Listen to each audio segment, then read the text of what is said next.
Hello everyone, स्वागत है आप सभी का हमारे यूट्यूब चैनल खान्स एकेडमी में। जो लास्ट हम वीडियो देख रहे थे पीडियाट्रिक का, उसके अंदर हमारा थोड़ा सा इश्यू हो गया था कुछ कनेक्शंस की वजह से।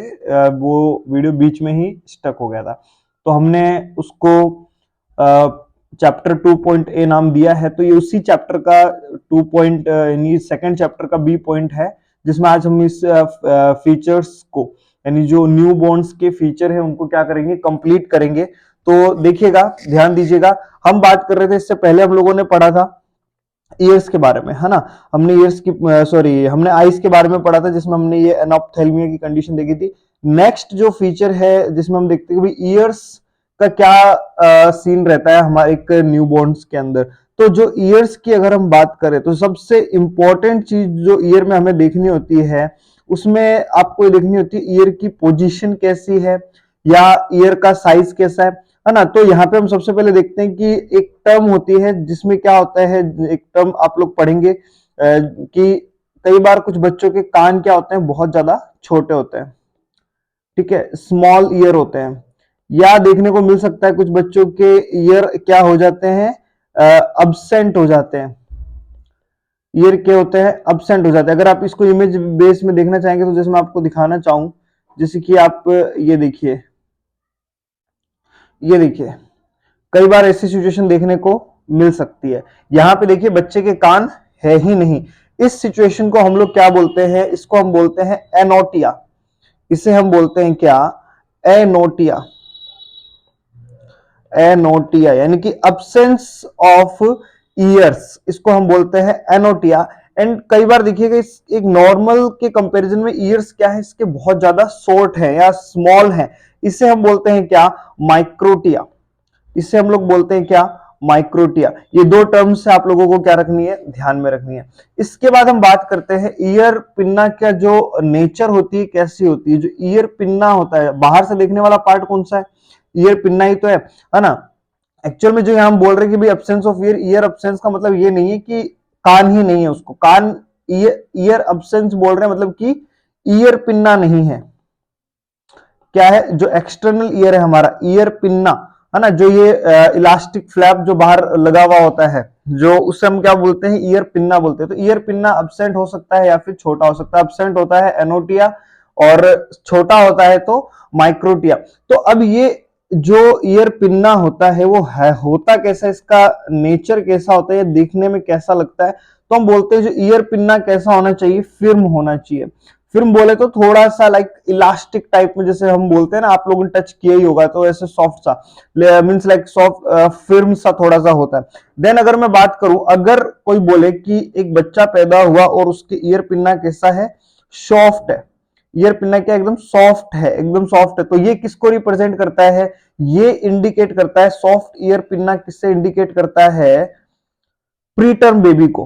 किसे, प्री टर्म बेबी को। यानी कि अगर कोई प्री टर्म बेबी हुआ है तो आप उसके ईयर्स देखेंगे तो ये करेक्टर है, इंपॉर्टेंट करेक्टर है। तो उसके ईयर पिन्ना कैसे होंगे, फिर्म ना होने के बजाय कैसे होंगे, सॉफ्ट होंगे। क्लियर है। उसके बाद हम बात करते हैं यहाँ पे कि एक कान की नॉर्मल पोजीशन क्या होती है, ईयर की या ईयर पिन्ना की नॉर्मल पोजीशन क्या होती है, तो वो बहुत इंपॉर्टेंट है हमारे लिए। तो पोजीशन देखिएगा इमेज बेस में, अगर आपको मैं बताना चाहूं,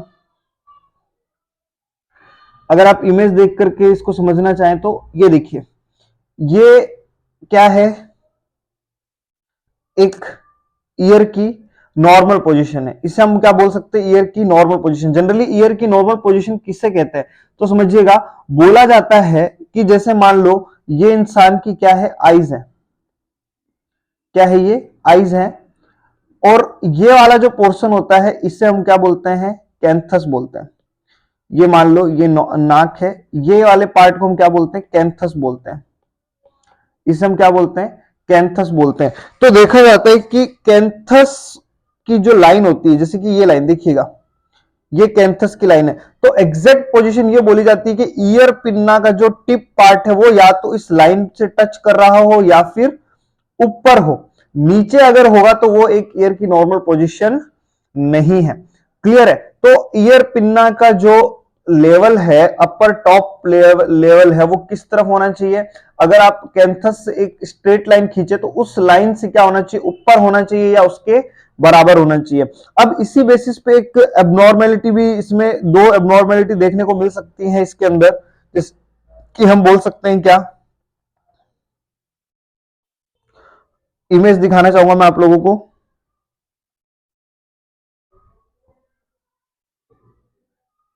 ये देखिए, ये देखिएगा एबनॉर्मेलिटी यहां पे क्या है देखने को। एक तो सॉरी, मैंने आपको दो एबनॉर्मेलिटी बोला, एबनॉर्मेलिटी एक है, यानी कि आप देख रहे हैं कि ये क्या है यहाँ पे, ये देखिए ये क्या है, नॉर्मल ईयर है। अगर ये थोड़ा सा अप भी होता तो कोई दिक्कत नहीं थी जनरली, बट जब इस तरह से आप बोलते हैं कि जब ईयर्स क्या थोड़ा सा अप होता है तो हम इसे बोलते हैं क्या, अपसेट ईयर। हम इसे बोलते हैं क्या, अपसेट ईयर। या फिर हम बोल सकते हैं क्या, ये जो देखिए, अब ये देखिए ये ईयर कैंथस है, सॉरी आई कैंथस है, और ये देखिए गेप, ये देखिएगा गेप। तो ऐसी जो सिचुएशन है इसे हम बोलते हैं क्या, लो सेट ईयर। इसे हम बोलते हैं क्या, लो सेट ईयर। यानी कि जब ईयर पिन्ना क्या है, जो क्या है आई कैंथस की जो लाइन है उससे क्या हो, नीचे देखने को मिले। और ये जनरली इक्वली होता है, अपर होता है, तो इसे हम बोलते हैं क्या, अपसेट ईयर। बट ये एबनॉर्मल नहीं है, ये एबनॉर्मल नहीं है, बट ये सिचुएशन कैसी है, एबनॉर्मल है। आई होप आप लोगों को ये समझ में आया होगा। चलिए आगे बढ़ते हैं ईयर्स के अंदर। अब बात करते हैं हम लोग, जनरली क्वेश्चन आता है कि ये लो सेट ईयर कौन सी सिचुएशन में देखने को मिलते हैं। इंपॉर्टेंट चीज ये है, जनरली ऐसी सिचुएशन कौन सी कंडीशन में देखने को मिलती है। तो आप लोगों ने बहुत ही फेमस एक डिसऑर्डर सुना होगा, ट्राइसोमी 21, यानी कि डाउन सिंड्रोम। डाउन सिंड्रोम के अंदर ऐसी सिचुएशन आप लोगों को देखने को मिल सकती है। क्लियर है, जो ट्राइसोमी 21 है उसमें आपको लो सेट ईयर देखने को मिल सकता है। चलिए आगे बात करते हैं, ये इंपॉर्टेंट चीज हो गई है। इसके बाद हम बात करते हैं, अगर मान लो ईयर से कोई क्या हो रहा है, डिस्चार्ज हो रहा है, ईयर से कोई क्या हो रहा है, डिस्चार्ज हो रहा है, तो ये क्या चीज है, तो हम इसे बोलते हैं कि अगर ईयर से डिस्चार्ज हो रहा है तो हम इसे बोलते हैं कि ये इंफेक्शन को इंडिकेट करता है। ये किसको, ईयर इंफेक्शन को इंडिकेट करता है। आई होप आपको ये समझ में आया होगा। चलिए नेक्स्ट बात करते हैं, इसके बाद नेक्स्ट हम देखते हैं क्या, नोज। नेक्स्ट हम देखेंगे नोज। तो नोज में ज्यादा कुछ नहीं है, नोज में इतना सा ध्यान में रखना है कि नोज कहां प्रेजेंट होती है, फेस के सेंट्रल पार्ट पे, फेस के सेंट्रल पार्ट में या सेंटर में प्रेजेंट होती है हमारी नोज। क्लियर है। कई बार हो सकता है अगर आपको क्या देखने को मिले, आप बोल सकते हैं नेजल फ्लैरिंग, जैसे बच्चा पैदा हो और नाक में क्या देखने को मिल रही है, फ्लैरिंग देखने को मिल रही है, यानी कि अजीब सी साउंड प्रोड्यूस हो रही है। ठीक है, नाजल फ्लैरिंग देखने को मिल रहा है, तो आप बोल सकते हैं कि इस बच्चे को क्या है, रेस्पायरेटरी, इस बच्चे को रेस्पायरेटरी डिस्ट्रेस है।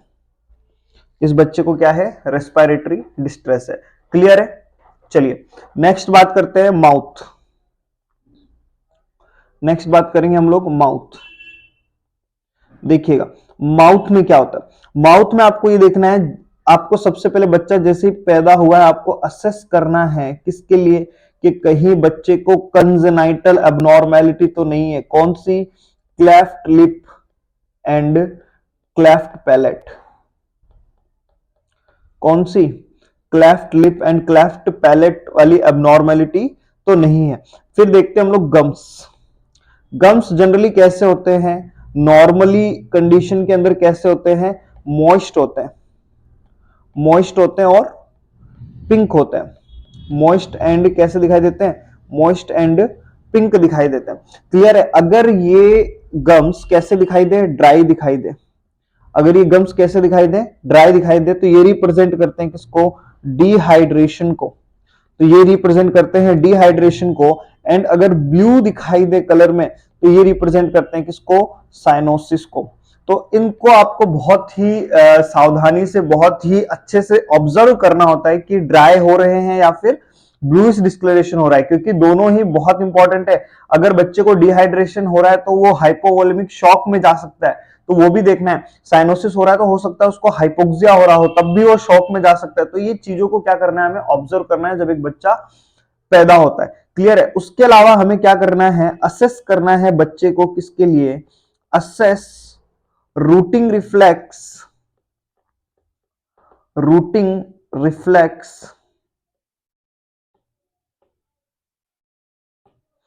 Routing reflex and sucking reflex. Next class जो हमारी है इसके बाद में, उसमें हम इन्हीं रिफ्लेक्सेस के बारे में बात करेंगे। बहुत इंपॉर्टेंट होते हैं ये routing reflex and sucking reflex. तो हम इनके बारे में जब डिटेल में बात करने वाले हैं नेक्स्ट ही वीडियो के अंदर, तो हम यहाँ पे जस्ट इतना ध्यान रखिए, जब बच्चा पैदा होता है उसे, जब हम माउथ का ऑब्जर्वेशन कर रहे हैं तो हमें routing reflex and sucking reflex का क्या करना है, ऑब्जर्वेशन करना है। देन उसके बाद हमें क्या करना है, असेस करना है ऑरल केविटी, असेस करना है ऑरल केविटी को, ओरल केविटी। ओरल केविटी को जब आप असेस करेंगे तो जब बच्चा पैदा होता है तो उस केस में आपको क्या देखने को मिलता है, जब आप ओरल केविटी असेस करते हैं तो आपको यहाँ पे कुछ पैचेस दिखाई दे सकते हैं, कुछ पैचेस दिखाई दे सकते हैं। ठीक है, और ये पैचेस हो सकते हैं दो तरह के। ये जो पैचेस हो सकते हैं दो तरह के हो सकते हैं, एक हो सकते हैं एप्स्टीन पर्ल,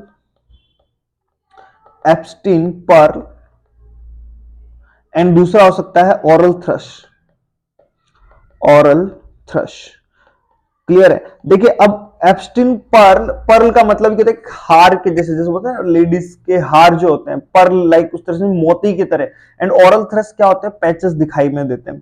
ठीक है, तो एप्स्टीन पर्ल दिखाई कैसे देते हैं, पहले इमेज देखिएगा, पहले इमेज देखना चाहेंगे हम इसका कि एप्स्टीन पर्ल कैसा दिखाई देता है।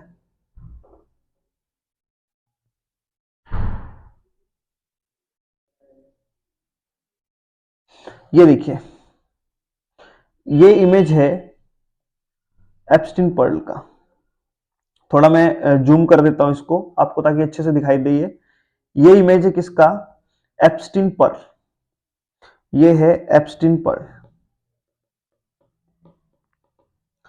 पर्ल दिखाई दे रहा है आपको, आई होप समझ में आ रहा होगा आप लोगों को कहां पे। ये देखिए, ये देखिए, ये हार की तरह, मोती की तरह क्या जमे हुए हैं, छोटे छोटे पैचेस जमे हुए हैं। ठीक है, और ध्यान में दीजिएगा ये एप्सिन पर्ल क्या होता है, नॉर्मल होता है। ज्यादा घबराने की चिंता, यानी घबराने की जरूरत नहीं है। ये एप्सिन पर्ल नॉर्मल है पूरी तरह से। क्लियर है। फिर हम बात करते हैं एप्सिन पर्ल के बाद में, देख लिया आप लोगों ने, इमेज बेस्ड क्वेश्चन आ सकता है तो ध्यान दीजिएगा। नेक्स्ट हम बात करते हैं जब बच्चा पैदा होता है, दो दूसरी कंडीशन जो देखने को मिल सकती है वो ऐसी देखने को मिल सकती है। इससे हम क्या बोलते हैं, इसे हम बोलते हैं ओरल थ्रश। इसे हम बोलते हैं क्या, oral thrush. Image based question आ सकता है, ऐसे क्वेश्चन बहुत आते हैं एग्जाम में। इसे हम बोलते हैं क्या, ओरल थ्रश। ये क्या है, नॉर्मल फाइंडिंग नहीं है। ये क्या है, एक तरह का हम बोलते हैं क्या, ये एक तरह से फंगल इंफेक्शन है, नॉर्मल नहीं है। ये है फंगल इंफेक्शन। और ये फंगल इंफेक्शन किसकी वजह से हुआ है, ये जरूर ध्यान में रखना हम लोगों को, कैंडिडा एल्बिकेंस की वजह से। कैंडिडा एल्बिकेंस ये एक तरह का फंगस है जो क्या कर रहा है, यहाँ पे इंफेक्शन कॉज कर रहा है, और इस कंडीशन को हम लोग बोलते हैं क्या, ओरल थ्रश, कैंडिडा एल्बिकेंस। देखिए ये इमेज बेस्ड का क्या है, क्वेश्चन है, बहुत इंपॉर्टेंट बन सकता है। अब दूसरी बात हम इसमें बात कर सकते हैं, कई बार क्वेश्चन आता है आप इनसे डिफ्रेंशिएट कैसे कर सकते हैं, इन दोनों में डिफ्रेंशिएट कैसे कर सकते हैं आप लोग। तो आपको डिफ्रेंशिएट करने के लिए क्या करना है, तो देखिए ध्यान से सुनिएगा। डिफ्रेंशिएट करने के लिए आपको क्या करना है, फिंगर पर एक, क्या करना है हमें, फिंगर पे एक गोज लगाना है। क्लियर है। फिंगर पे आप गोज लगाएंगे तो आप देन गोज लगा करके जब आप इनको टच करेंगे, यानी कि आप जब एप्स्टीन पर्ल को टच करेंगे तो ये क्या हो जाएंगे, शेड ऑफ हो जाएंगे। ये क्या हो जाएंगे, शेड ऑफ हो जाएंगे। तो आप कंफर्म कर देंगे कि हाँ यार ये क्या है, आपके एप्स्टीन पर्ल है ना कि ओरल थ्रश। लेकिन जब आपने क्या किया यहाँ पे गॉज लगा करके इसको रब किया, जब आपने इसको क्या किया, रब किया, तो ये क्लीन नहीं हुआ, मतलब कि ये क्या है, ओरल थ्रस है। ये शेड शेड ऑफ नहीं होंगे, ये शेड ऑफ नहीं होंगे। तो इस तरह से हम क्या कर सकते हैं, इसको डिफ्रेंशिएट कर सकते हैं। आई होप आपको ये समझ में आया होगा। चलिए नेक्स्ट हम बात करते हैं, टिथ। हमें क्या करना है, ओरल कैविटी में आता है, हमें असेस करने हैं क्या, टिथ। तो टिथ को असेस करना यहाँ पे क्या इंपॉर्टेंट है, जनरली क्या है, बच्चों में टिथ में असेस करके करोगे क्या, जनरली जब बच्चा पैदा होता है बर्थ पर, टिथ क्या होते हैं, अब्सेंट होते हैं, बर्थ पर टिथ क्या होते हैं, अब्सेंट होते हैं। लेकिन कई बार जब बच्चा पैदा होता है वो इस तरह से पैदा होता है, बच्चा कैसे पैदा होता है, इस तरह से दो दांतों के साथ या एक दांत के साथ या थोड़े से ओपनिंग के साथ क्या होता है, पैदा होता है। तो ये क्या होता है, ये इंडिकेट करता है किसको, ये किसको बता रहा है, या तो आप बोल सकते हैं पोस्टम बेबी, बट इतना सिग्निफिकेंट नहीं है पोस्टम बेबी, बट हाँ इस कंडीशन को हम लोग क्या बोलते हैं कि अगर बच्चा जब दांतों के साथ पैदा होता है तो हम इसे बोलते हैं क्या, नाटल टिथ।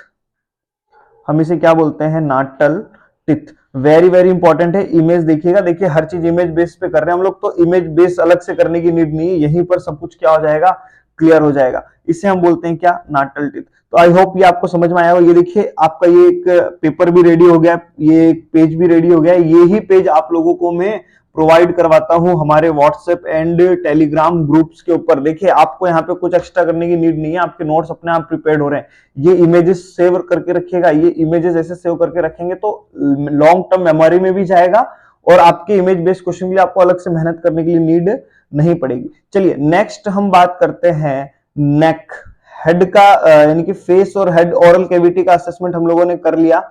अब हम असेसमेंट कर रहे हैं किसका, नेक का।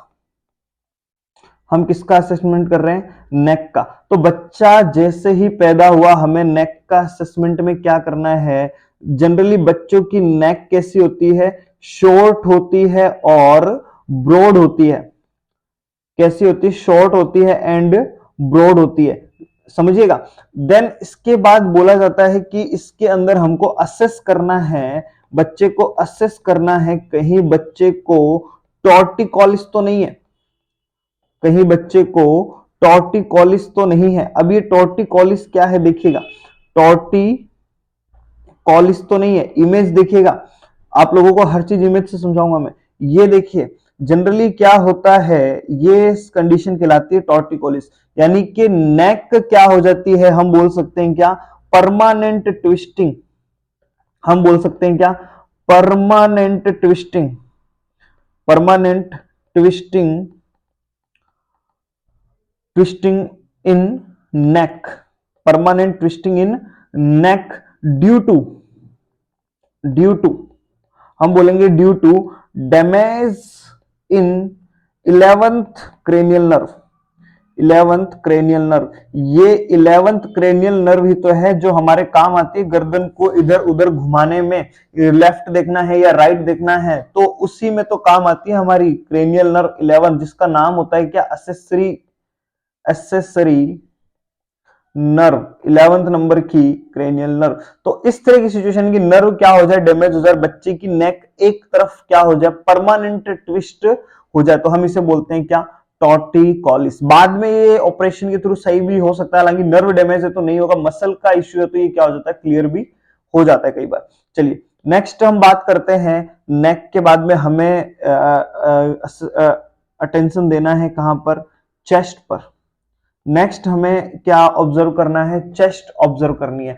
चेस्ट में आप लोगों को क्या देखने को मिलेगा, ये इंपॉर्टेंट बात है। जनरली अब देखिए हम पहले भी पढ़ चुके हैं, हमारी चेस्ट का सरकमफेरेंस कितना होता है, सरकमफेरेंस कितना होता है, हमने बोला था हेड का होता है 33 से 35। अगर चेस्ट का देखना है तो हेड से कर दो 3 कम, यानी 3 सेंटीमीटर छोटी होती है हमारी चेस्ट हेड के कंपैरिजन में, यानी हम बोल सकते हैं 30 से 32 सेंटीमीटर क्या होता है, चेस्ट का सरकमफेरेंस होता है। अब हमें इसमें क्या करना है, असेसमेंट करना है। असेसमेंट किस चीज का करना है, असेसमेंट किस चीज का करना है, तो हमें देखना है कहीं बच्चे को इंटरकोस्टल रिट्रैक्शन तो नहीं। इंटरकोस्टल रिट्रैक्शन, अब कैसे देखोगे, ये दिखता कैसा है इंटरकोस्टल रिट्रैक्शन? जनरली क्या देखने को मिलेगा, आपकी जो दो रिब्स के बीच की मसल है जिन्हें हम बोलते हैं इंटरकोस्टल मसल्स, इंटरकोस्टल मसल्स अंदर की तरफ धंसने लग जाए, है ना। अब देखिए बोल करके ना समझ आए तो कोई बात नहीं, इमेज देखेंगे हम लोग, उसका इमेज दिखाएंगे हम आपको। नहीं,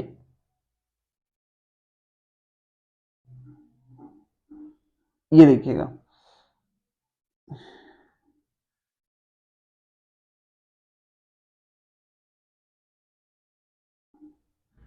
इमेज देखेंगे हम, ये एक्स्ट्रा इमेजेस आगे सारे, ज्यादा इमेजेस होते हैं तो सर्च करना थोड़ा मुश्किल हो जाता है ना, बट ठीक है कोई बात नहीं, आप ध्यान से देखिएगा। ये इमेज है किसका, इंटरकोस्टल रिट्रैक्शन का। आपसे कोई पूछे कैसा दिखता है इंटरकोस्टल रिट्रैक्शन, तो इस तरह से ये देखिएगा, ये जो रिब्स के बीच की मसल्स हैं ये क्या हो रही है, अंदर की तरफ धस रही है, इसे बोलते हैं इंटरकोस्टल रिट्रैक्शन। और अब आपसे पूछा जाता है कि अगर बच्चे में इंटरकोस्टल रिट्रैक्शन हो रहा है तो ये किसको इंडिकेट करता है, ये एक बहुत इंपॉर्टेंट इंडिकेटर है। मैं, आप लोग पहली क्लास देखिएगा जिसमें मैंने 15 मिनट में इंट्रोडक्शन चैप्टर पढ़ाया है, वहां पे रेस्पिरेटरी डिस्ट्रेस के 5 साइन लिखाए हैं, तो उसमें मैंने बोला था ये एक बहुत इंपॉर्टेंट साइन होता है किसका, रेस्पिरेटरी डिस्ट्रेस का, रेस्पिरेटरी डिस्ट्रेस का। तो ध्यान दीजिएगा कि अगर किसी बच्चे में ऐसी सिचुएशन हो रही है तो आप समझ जाएंगे कि बच्चे को क्या है, रेस्पिरेटरी डिस्ट्रेस है। क्लियर है। उसके अलावा जब आप चेस्ट का क्या कर रहे हैं, ऑब्जर्वेशन कर रहे हैं, तो हमें इंपॉर्टेंट है क्लेविकल का ऑब्जर्वेशन, क्लेविकल का ऑब्जर्वेशन करना बहुत इंपॉर्टेंट है। क्लेविकल बोले तो beauty bone, beauty bone females में, मेल्स में बोले तो कॉलर बोन, कॉलर बोन। हो सकता है स्पेलिंग गलत हो बट भावनाओं पे जाइएगा, स्पेलिंग पे मत जाइएगा मेरी, ठीक है। तो देन कॉलर बोन के बाद हम इसमें देखते हैं कि इसमें हमें असेस करना है कहीं फ्रैक्चर तो नहीं हुआ, कहीं क्लेविकल फ्रैक्चर तो नहीं है, क्योंकि मोस्ट प्रोमिनेंट बोन होती है फ्रैक्चर के लिए, है ना, वीकेस्ट बोन बोल सकते हैं हम इसे। तो जनरली देखने को मिल सकता है अगर कहीं फ्रैक्चर तो नहीं है, क्योंकि नॉर्मल डिलीवरी के टाइम पर, नॉर्मल डिलीवरी के टाइम पर इसका सबसे ज्यादा रिस्क होता है। डिलीवरी के टाइम पे क्या होता है, रिस्क होता है ये एक तरह से, है ना। तो ये हमें चेक कर लेना कि यहाँ पे इसका कोई इस तरह की कंडीशन तो देखने को नहीं है। Is that clear? चलिए नेक्स्ट हम बात करते हैं, इसके बाद हमें असेसमेंट करना है एब्डोमेन का, इसके बाद हमें असेसमेंट करना है किसका, एब्डोमेन का, एब्डोमेन।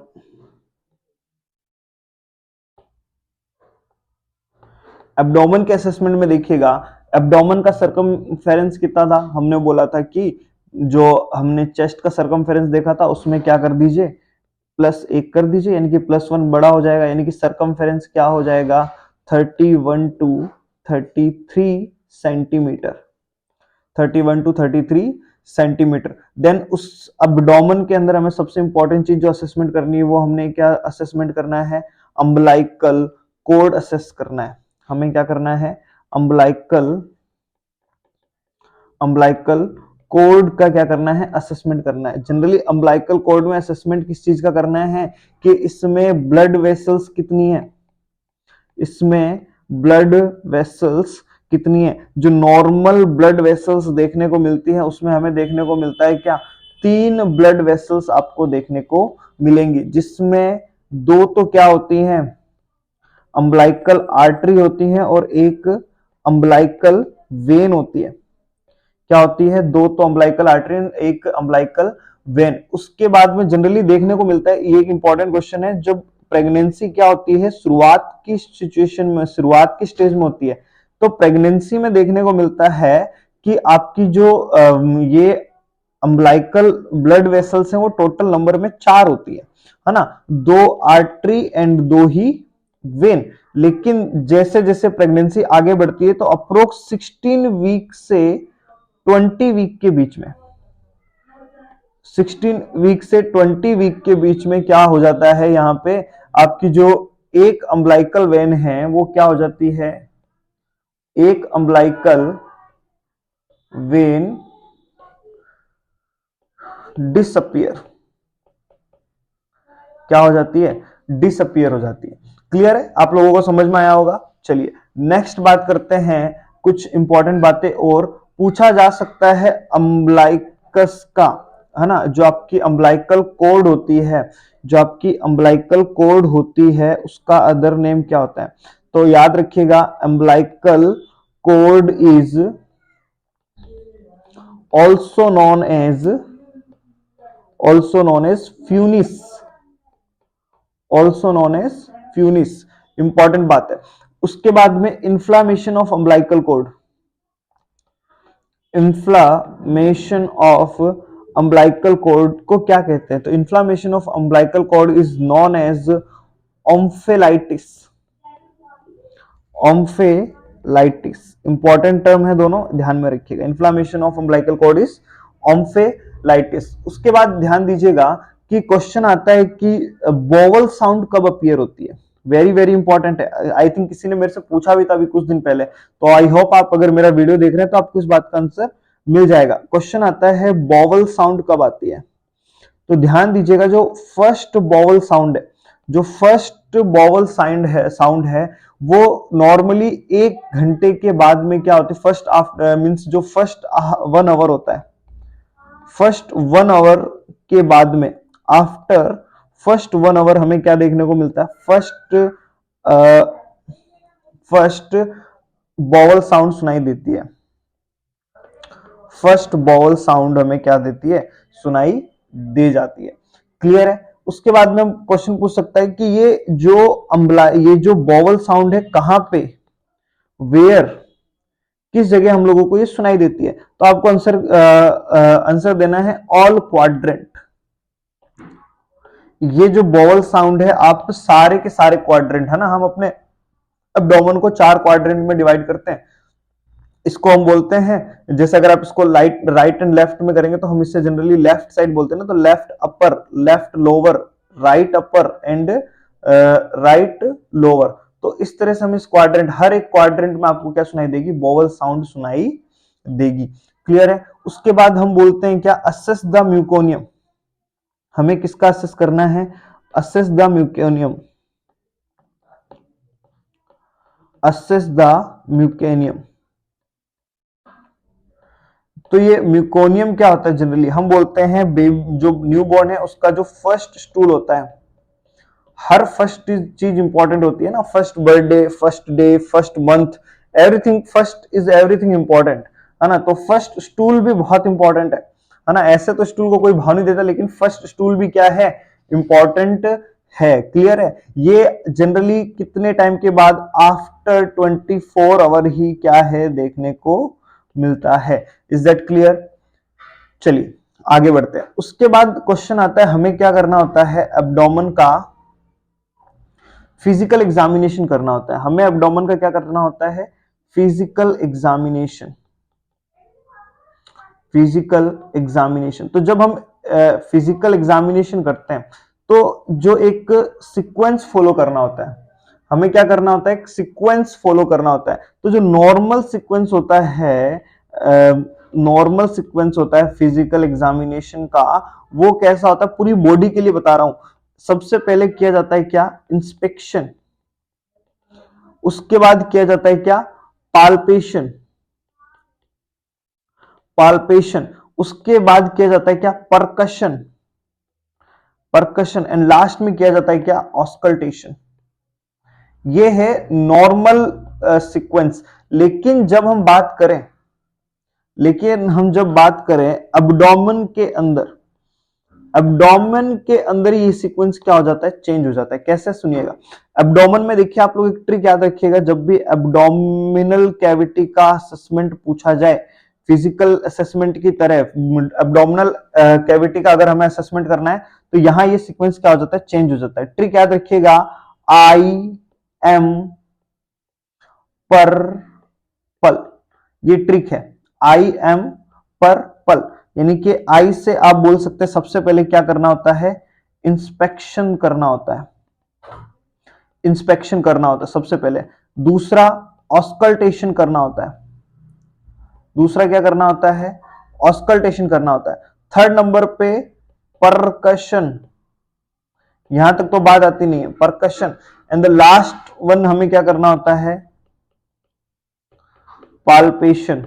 तो ये सीक्वेंस वेरी इंपॉर्टेंट है और नॉर्थ सेट के अंदर आने वाला क्वेश्चन है ये, है ना। अभी तो हम प्रिपेयर कर रहे हैं ना, फोकस्ड है नॉर्थ सेट, आरएमएल, पीजीआई, बहुत सारे एग्जाम आने वाले, तो हर एग्जाम में इंपॉर्टेंट क्वेश्चन बन सकता है ये। एक टाइम का बहुत फेवरेट क्वेश्चन हुआ करता था एग्जामिनर का, और अभी भी फेवरेट है, अभी भी आता है ये क्वेश्चन कि एब्डोमिनल कैविटी में सीक्वेंस क्या है और नॉर्मल सीक्वेंस क्या है फिजिकल एग्जामिनेशन का। Is that clear? जनरली एक क्वेश्चन ये भी आता है, जब एब्डोमिनल का फिजिकल एब्डोमेन का फिजिकल एग्जामिनेशन कर रहे हो तो पोजीशन कौन सी देनी होती है जिससे क्या हो, सारे ऑर्गन रिलैक्स्ड हो और प्रॉपर ऑब्जर्वेशन किया जा सके। तो आप याद रख सकते हैं डॉर्सल रिकमेंडेंट, डॉर्सल रिकमेंडेंट, रिकमेंडेंट पोजीशन। पोजीशन तो इतनी इंपॉर्टेंट है ना, हर एग्जाम में एक दो क्वेश्चन तो डेफिनेटली आता है। डॉर्सल रिकमेंडेंट पोजीशन कैसी होती है, जनरली क्या है, ये देखो हमारा गोलू है, आप लोग बहुत लेट इंट्रोड्यूस हुए इससे, ऐसे लिटा करके स्ट्रेट पैरों को क्या कर लिया जाए, ऐसे कर लिया जाए, समझ गए कैसे डॉर्सल रिकमेंडेड। इससे क्या होता है, जब बंदा ऐसे, इसका इमेज मैं नहीं सर्च कर पाया अभी क्योंकि ये सडन आपको बता दिया गया है बस एक क्वेश्चन की तरह। तो जब आप इस तरह से पैरों को समेट लेते हैं ऊपर की तरफ, है ना, ध्यान रखिएगा लिथोटोमी नहीं, नॉर्मल है, ठीक है। जब पैरों को समेट लेते हैं तो ये एब्डोमेन कैविटी की जो टेंशन है वो थोड़ी क्या हो जाती है, कम हो जाती है, जिससे ऑब्जर्वेशन क्या हो जाता है, प्रॉपर हो जाता है। क्लियर है? चलिए उसके बाद हम बात करते हैं स्किन। उसके बाद हमें किसका असेसमेंट करना है, उसके बाद हमें असेसमेंट करना है स्किन का। स्किन के असेसमेंट में इंपॉर्टेंट चीज ये है कि आपको देखना है कि नॉर्मल स्किन कैसी होती है, पिंक होती है। अगर ये स्किन नॉर्मल की जगह, पिंक की जगह क्या हो जाए, ब्लूइश हो रही है, तो हम बोलते हैं क्या, बच्चे को क्या हो रहा है, साइनोसिस हो रहा है, यानी कि रेस्पिरेटरी डिस्ट्रेस हो रहा है। क्लियर है? तो जनरली हमें क्या बोलना है, जनरली एक कंडीशन और देखने को मिलती है कि बॉडी तो क्या रहती है, पिंक रहती है, बॉडी पिंक रहती है, लेकिन एक्सट्रीमिटीज क्या हो जाते हैं, लिम्स क्या हो जाते हैं, ब्लूइश हो जाते हैं। ऐसी कंडीशन को हम लोग बोलते हैं क्या, एक्रोसाइनोसिस। इसे हम लोग बोलते हैं क्या, एक्रोसाइनोसिस। इसका भी इमेज दिखाना था बट आई होप आपको नेक्स्ट में दिखा दूंगा मैं, इसका इमेज बेस का क्वेश्चन बना दूंगा, ठीक है, एक्रोसाइनोसिस का। क्लियर है? उसके बाद एक टर्म आती है पैलाथोरिक स्किन, एक टर्म आती है पैलाथोरिक, पैलाथोरिक स्किन। ये क्या होती है, पैलाथोरिक स्किन बोले तो रेड स्किन, रेड भी कैसा, डार्क रेड, रेड भी कैसा, डार्क रेड। क्लियर? ठीक है। जनरली किसमें देखने को मिलती है पैलाथोरिक स्किन, प्री टर्म बेबी के अंदर। किसमें? प्री टर्म बेबी के अंदर, प्री टर्म बेबी के अंदर। आई होप आप लोगों को समझ में आ रहा होगा ये सब चीजें। देन उसके बाद बात की जाती है, इसी के अंदर कुछ टर्मिनोलॉजी है, पर्चमेंट स्किन, ठीक है। एक टर्म आती है क्या, पर्चमेंट स्किन। ये क्या होता है, पर्चमेंट स्किन का मतलब होता है कि ड्राई हो गई स्किन, ड्राई होगी और पीलिंग होने लगी, यानी कि चमड़ी उतर रही है, ड्राई पीलिंग, यानी जो होता है ना व्हाइट व्हाइट चमड़ी उतरने लगती है उस तरह की। तो ये जनरली किस में देखने को मिलता है, पोस्ट टर्म बेबी के अंदर। इस तरह का आप लोग सर्दी में आपको देखने को मिलता है ना, जब ड्राई हो जाता है स्किन, उसके बाद वो उतरने लगती है चमड़ी, पोस्ट टर्म बेबी के अंदर। ऐसा कहां देखने को मिलेगा, पोस्ट टर्म बेबी के अंदर देखने को मिलेगा। इसका भी आप इमेज जरूर देखिएगा, अभी मैं नहीं बना पाया इमेज, इसकी सर्च नहीं कर पाया, बट हाँ इमेज आप लोग इसकी जरूर देखिएगा। क्लियर है? उसके बाद एक टर्म होती है वर्निक्स केसियोसा। वर्निक्स केसियोसा क्या होता है, ये वर्निक्स केसियोसा। तो जनरली वर्निक्स केसियोसा क्या होती है, व्हाइट चीजी सब्सटेंस होता है, जो बच्चा पैदा होता है इसी के साथ पैदा होता है ना। क्या हम बोलते हैं क्या, कैसा होता है ये, व्हाइट चीजी, चीजी सब्सटेंस, बच्चा इसी के साथ पैदा होता है वर्निक्स केसियोसा के साथ में। क्लियर है? उसके बाद हम बोलते हैं जनरली ये वर्निक्स केसियोसा अगर क्या है, कंप्लीटली कवर्ड है बेबी, 3 कंडीशन पॉसिबल है, ठीक है। अगर वर्निक्स केसियोसा ने कंप्लीट बॉडी को क्या किया हुआ है, कवर किया हुआ है, तो ये रिप्रेजेंट करती है किसको, प्री टर्म बेबी को। ये किसको, कंप्लीट बॉडी अगर वर्निक्स केसियोसा से क्या है, कवर्ड है, तो हम इसे बोलते हैं क्या, कि प्री टर्म बेबी है। अगर क्या है, सिर्फ प्रेजेंट बिटवीन बॉडी फोल्ड्स, सिर्फ यानी बॉडी फोल्ड्स पर रिप्रेजेंट, यानी कि गर्दन के अंदर या बगल के अंदर जहां पे क्या है पोर्शन दबे हुए हैं वहां पे प्रेजेंट है, तो मींस बच्चा क्या है, टर्म बेबी है, बच्चा प्रॉपर बन गया है, तो ये रिप्रेजेंट कर रही है किसको, टर्म बेबी को। एंड द लास्ट सिचुएशन जो पॉसिबल है वो यहाँ पे क्या है आपकी, पोस्ट टर्म बेबी कब बोलेंगे, यानी कि अब क्या है, कंप्लीट अब्सेंट है, वर्निक्स केसियोसा क्या है, कंप्लीट अब्सेंट है, तो ये किसको बता रही है, पोस्ट टर्म बेबी को। ये किसको बता रही है, पोस्ट टर्म बेबी को। आई होप आपको ये भी समझ में आया होगा। देखिएगा, वर्निक्स केसियोसा व्हाइट चीजी सब्सटेंस है, अगर कंप्लीटली बॉडी पर प्रेजेंट है मींस बच्चा प्री टर्म है, बिटवीन बॉडी फोल्ड्स है तो टर्म बेबी है, और कंप्लीटली अब्सेंट हो गई है तो क्या है, पोस्ट टर्म बेबी है। उसके बाद एक टर्म और आती है स्किन के अंदर ही, लेन्यूगो।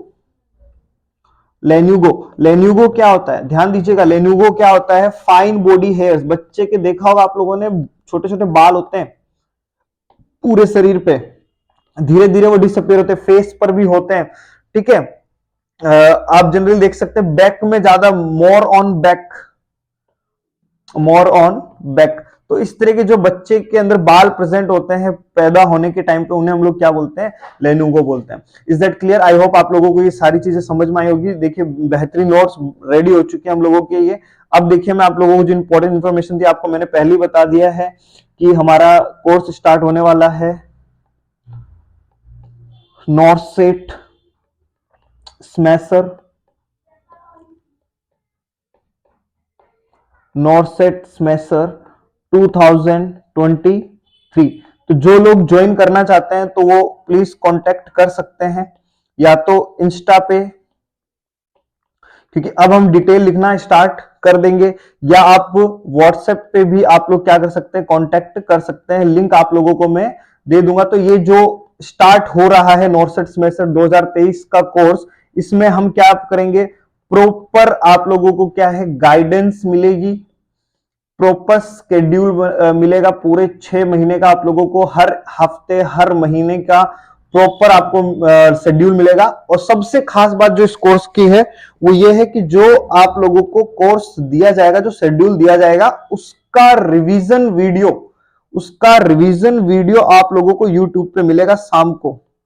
दिन भर आप लोग पढ़ेंगे, रात भर आप लोग पढ़ेंगे, जैसा भी सीक्वेंस में आप लोग पढ़े उस हिसाब से आपको, जैसे आप लोग खत्म करेंगे आपको उस टॉपिक का, उस दिन के हिसाब से उस टॉपिक का आपको यूट्यूब वीडियो मिल जाएगा एज ए रिवीजन। तो हमारा जनरली जो ये नॉर्सेट स्मैशर कोर्स है वो बेस्ड है यूट्यूब चैनल के ऊपर, वो भी किस पर, रिवीजन बेस्ड है। देखिए, पढ़ाई इंपॉर्टेंट है, लेकिन पढ़ाई से ज्यादा इंपॉर्टेंट है उसको रिवाइज करना। देखिए, इतना बड़ा चैप्टर हम लोगों ने अभी जस्ट 1 घंटे के अंदर बहुत इंपॉर्टेंट चीजें हम लोगों ने क्या कर ली है, कवर कर लिए। 30 मिनट का प्रीवियस वीडियो था और 30 मिनट का यही वीडियो है। तो ये क्या है, कुछ इंपॉर्टेंट चीज है। क्लियर है? तो आप लोग ज्वाइन कर सकते हैं, लिंक मैं डिस्क्रिप्शन में दे दूंगा। आप व्हाट्सएप ग्रुप ज्वाइन कीजिए, टेलीग्राम ग्रुप ज्वाइन कीजिए, व्हाट्सएप पे डायरेक्ट मैसेज कीजिए, इंस्टा पे मैसेज कीजिए, और अपने आप को इस नॉर्सेट स्मैशर 2023 कोर्स के अंदर इंस्टॉल कर लीजिए, अपने आप को उसके अंदर इनरोल कर लीजिए। अब देखिए, जब आप इस कोर्स को करेंगे तो सबसे इंपॉर्टेंट चीज, जो लोग कोचिंग कर चुके हैं ऑलरेडी उन लोगों के लिए तो ये बहुत ही बेहतरीन मौका है, उन लोगों के लिए तो बहुत ही शानदार है। और जो लोग अभी कोचिंग कर रहे हैं उन लोगों को भी ध्यान में रखा गया है, इसीलिए सिलेबस ज्यादा हैवी नहीं रखा गया है। बाकी इसके बारे में डिटेल वीडियो में आप लोगों को बताऊंगा। जब ये स्टार्ट किस दिन से होगा ये आपको मैं बता चुका हूं, न्यू ईयर 1 जनवरी से हम लोग ये क्या करेंगे, स्टार्ट करेंगे नए साल पे, नई शुरुआत, नॉर्सेट smasher 2023। Thank you for watching the video. अच्छा लगा होगा आप लोगों को वीडियो, आई होप, और अच्छा लगा है तो शेयर कीजिए मैक्सिमम लोगों के साथ, ताकि सभी को इसका बेनिफिट मिल सके। ये देखिए, ये कंप्लीट, यहां से हम लोगों ने ये चैप्टर स्टार्ट किया था और ये 3 पेजेस में ये चैप्टर कंप्लीटेड है, और ये तीनों के पेजेस के पीडीएफ आप लोगों को वेरी सुन आप लोगों को आपके ग्रुप्स के अंदर मिल जाएंगे। Thank you so much.